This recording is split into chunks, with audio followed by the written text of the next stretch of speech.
Selamat pagi Bapak Ibu. Sebagai orang yang percaya kepada Yesus Kristus bahwa Yesus Kristus adalah Tuhan, Anak Allah, Juru Selamat, maka kita percaya bahwa Tuhan Yesus mampu melakukan segala perkara yang mendatangkan kebaikan bagi kita yang mengasihi Dia. Hal ini bisa kita ketahui dalam Roma 8 ayat 28 dikatakan demikian bahwa Allah turut bekerja sama dalam segala sesuatu untuk mendatangkan kebaikan bagi mereka yang mengasihi Dia. Dan kuncinya, Yesus pun telah memberitahu dalam berbagai kesempatan. Dia mengatakan, percaya saja, jangan bimbang.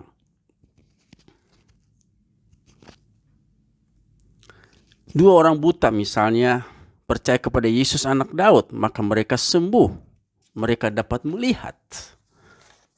Demikian juga hamba seorang perwira di Kapernaum yang menjadi sembuh dari sakit hanya karena sang perwira percaya bahwa Tuhan Yesus pasti dan mau menyembuhkan hambanya. Bahkan dalam satu kesempatan Yesus pernah berkata, "Aku berkata kepadamu, sesungguhnya jika kamu percaya dan tidak bimbang, bukan saja kamu dapat berbuat apa yang aku perbuat dengan pohon ara yang pada waktu itu menjadi langsung kering, tetapi juga Yesus berkata, gunung ini beranjaklah dan tercampaklah ke dalam laut, maka hal itu akan terjadi."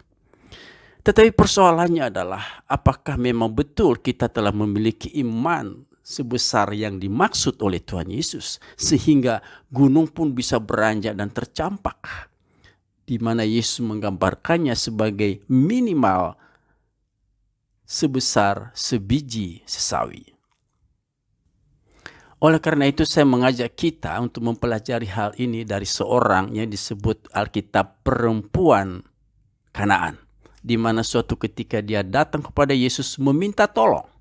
Mari kita lihat dalam Matius 15. Di dalam Matius 15 ayat 22, perempuan Kanaan ini datang kepada Yesus dan berkata, "Tuhan, kasihanilah aku." Dan mestinya Yesus memberi respon yang positif, karena kalau kita melihat secara keseluruhan kisah ini, maka jelas perempuan ini memiliki iman sebiji sesawi. Bukankah Yesus berkata, percaya saja, jangan bimbang? Tetapi apa yang terjadi Bapak Ibu? Yesus sama sekali tidak menjawab perempuan ini. Bahkan bukan hanya Yesus tidak menjawab, akhirnya dia menjawab dan kata-katanya jelas menolak. Yesus berkata kepada perempuan itu, "Aku diutus hanya kepada domba-domba yang hilang dari umat Israel." Suatu statement penolakan. Perkataan Tuhan Yesus yang menolak tidak hanya sampai di situ Bapak Ibu. Kalau kita baca dalam ayat 26, Yesus mengatakan begini, "Tidak patut mengambil roti yang disediakan bagi anak-anak dan melemparkannya kepada anjing." Dan pada waktu itu arti anjing adalah sebutan orang Yahudi kepada orang-orang kafir. Dan perempuan ini adalah perempuan kafir, disamakan dengan anjing. Seharusnya perempuan ini tersinggung. Apalagi kalau kita pelajari background perempuan ini, dia disebut Alkitab sebagai orang Yunani, dan itu sebutan bagi orang yang status sosialnya tinggi. Dia punya alasan untuk tersinggung. Disebut anjing. Mestinya dia marah, mestinya dia tersinggung, mestinya dia pergi. Udahlah, kalau nggak mau tolong.